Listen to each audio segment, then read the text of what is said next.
ትጂ እጇን ወደ ሆስፒታል ሄዳ አሳሽጋ ብቻዋን ቁጭ ብላ ማውራት ጀምራለች።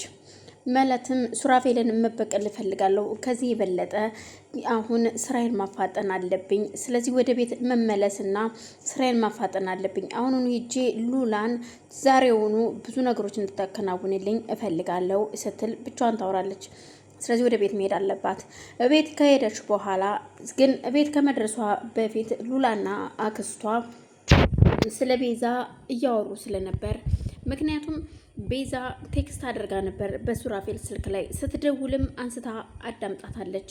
እናም ቤዛ እንዳመለጠችና እንደ ከስር ትጂ አግታት እንደነበረ ያንን ስታወራ አክስትየዋ አዳምጣታለች። እናም ደግሞ ሱራፌል ያንን ነገር እንዳያየው ሚሴጁንም የተደወለበትንም ስልክ ደልታ አጥፍተዋለች። ሱራፌል የሚያውቀው ነገር የለም። አክስትየዋ ግን አሁን ላይ ቤዛን መታደግ አለብን፣ እችን ከርሳም የሆነች ትጂ አውጥተን ጎዳና መጣል አለብን ስትል ለሉላ ታማክራታለች። ሉላ ደግሞ አይውልሽ ለሱራፌል ሁሉንም ከነገር ነው አንቺ አትታከሚም ስትላት፣ በፍጹም እኔ አልታከም ይቅርብኝ፣ እኔ ኦሬዲ ራሴን አሳምኘዋለሁ፣ ነግሬሻለሁ፣ አንቺ ከእህትሽ ጋር እንድትገናኝ ነው የምፈልገው፣ እህትሽ በህይወት መታ ትላታለች። እባክሽ አክስቴ ተረጋጊ፣ እባክሽ ሁሉንም መጀመሪያ አንቺ ታከሚና ሁሉንም እንነግረዋለን ስትላት፣ በፍጹም ይሄ የራስ ወዳድነት ነው፣ ምናልባት ትጂ የምታስፈራራሽ ያለውን ቪዲዮ ለፖሊስ ሰጥቼ አስይዝሻለሁ ነው አይደለም? ታምጣው፣ ምንም ችግር የለውም፣ ታሲዘን የዚህ ጋር አሁን ቆራጥ መሆን አለብን። አይ ካልሽ ግን የራስሽን ስሜት ብቻ እያዳመጥሽ ራስ ወዳድ ነው የምትሆኘው፣ እባክሽ ልጄ ስትል አክስቷ ትለምናታለች። ሉላም በአክስቷ ነገር ተስማማና እሺ በቃ ችግር የለውም ትምጣና እስኪ የሚሆነውን ነገር እናያለን።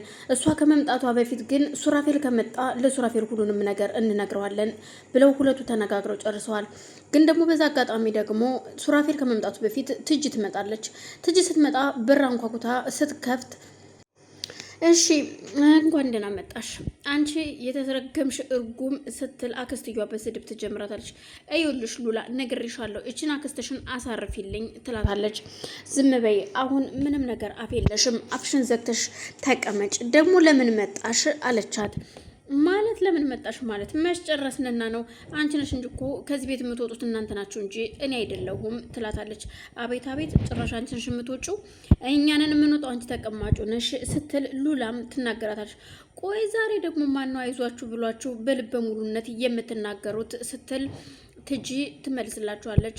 አክስትየዋ ግን ስሚ ቤዛ ካገትሽበት ማምለጧን ሰምተናል፣ እኛ እንንገርሽ እንዴ ነው ወይስ ቀድመሽ ሰምተሽ ነው? ሲጀምር ቀድመሽ ሰምተሽ ነው የመጣሽው ስትል ትናገራታለች። ምን ስትል አዎ ቆብ ማን የነገራችሁ? ለእናንተ ማንም ይንገረን፣ ማንም የሚመለከትሽ ነገር የለም። አሁን ከጨዋታው ውጭ ነሽ፣ እየፈለግሽውን ነገር ማምጣት ትችያለሽ። በዛ ቪዲዮ እያስፈራራሽ ልጅን ልትጎጃት አስበሽ ከሆነ ተሳስተሻል፣ ከፈለግሽ እንደፈለግሽ ማድረግ ትችያለሽ ስትል ሉላ ግን ቆይ ለምንድን ነው ለዚች አክስትሽ ሁሉን ነገር ዝም የምትያት? አሳርፊያት እንጂ ስትል አክስቴ እኔም ከአክስቴ የተለየ ሀሳብ የለኝም። አንቺን አሳልፌ ከመስጠት ውጪ ሌላ ምንም የማደርገው ነገር የለም። ሰማሽ ወይዘሮ ቲጂ፣ ከዚህ በኋላ ከቤቴ ትወጫለሽ አትወጭም ስትል ትናገራታለች። አቤት ጭራሽ ከቤቴ ውጭ ነው ያልሽኝ? አዎ ከቤቴ እንድትወጪ ነው የምፈልገው ትላታለች። እባክሽን ቆይ አክስትሽስ እንዴት ነው የምትታከመው? እኔ ተስፋ ስለቆረጥኩ መታከም አልፈልግም፣ ግን ደግሞ ቤዛ ልጅ ወደ ቤቷ እንድትመለስ እፈልጋለሁኝ። ሉላም እህቷን ማግኘት አለባት። ስለዚህ ሱራፌል ሁሉንም ሰምቶ ጉድሽን ሳያፈላው በፊት ከዚህ ቤት ውጪ ስትላት እኮ እናንተ ናችሁ ውጪ የምትሉኝ እኔም አልወጣም ስትል አሁንም ትከራከራቸዋለች። በዛን ሰዓት ይልሽ ነግሬሻለሁ፣ ስለ እህቴ ምንም ነገር እንድታወሪ አልፈልግም። እህቴ ነች፣ በጣም ነው የምወዳት። በተለይ ካየኋት በኋላ ከውስጥ ገብታለች። አሁን አፍሽን ዘግተሽ ከዚህ ቤት ትወጫለሽ አትወጭም ስትል እኮ ምንድን ነው የምትይው? አንቺ ነሽ። ቢያንስ እንኳን የተወሰነ ነገር ስጡኝ እንጂ እንዴት ነው ባዶ እጄን የምወጣው? ቢያንስ በዛን ሰዓት እኮ ብዙ ነገር ሰጥቻችኋለሁ፣ ረድቻችኋለሁ ስትላቸው አይመለከተኝም፣ አሁን ውጭልኝ ከቤቴ ስትል አንዴ በጥፊ ትመታታለች ሉላ። ትጂም ወይኔ ጉዴ፣ እኔ ትጂ ያላፊ አግዳሚው በዱላ እየመታ ይጨርሰኝ፣ ወይኔ ትጂ ስትል ራሷን ትረግማለች።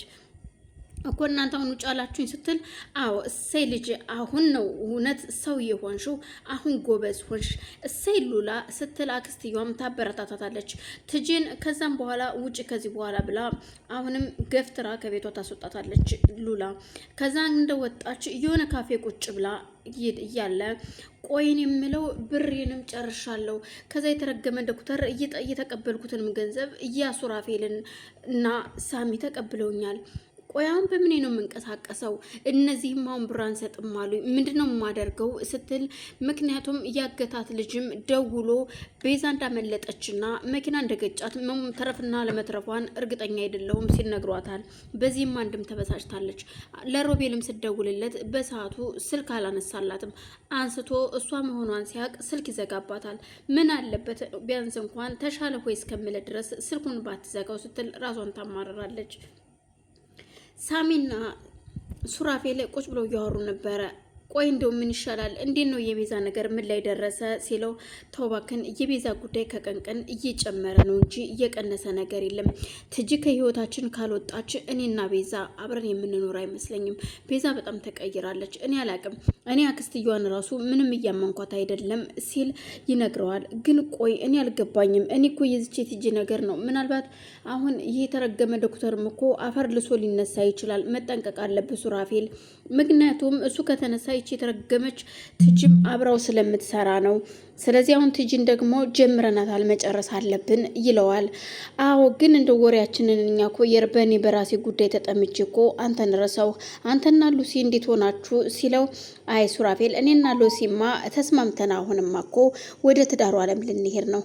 ለማንኛውም ግን ሱራፌል እዩልህ እኛ ስንጋባ አንተንም ይዜ የምትሆንን ማለትም ሰርግም እንኳን ባንደግስ ቢያንስ ለፕሮግራሙ ስንፈራረም አንተ በአንደኛ ደረጃ ፕሮግራሙ ላይ ታዳሚ ነህ ስትል ሲለው፣ አይ ሳሚ ዋናው ሰላም እንሆን እንጂ ሰርግማ መደገሱ የማይቀር ነው። እመነኝ ሰርግ ይደገሳል ይለዋል። ካልክ በጣም ጥሩ ደስ ይለኛል። ለማንኛውም እስኪ ችግር የለውም እንዳታስብ፣ ቤዛን እኔ ያስተካክላታለሁ።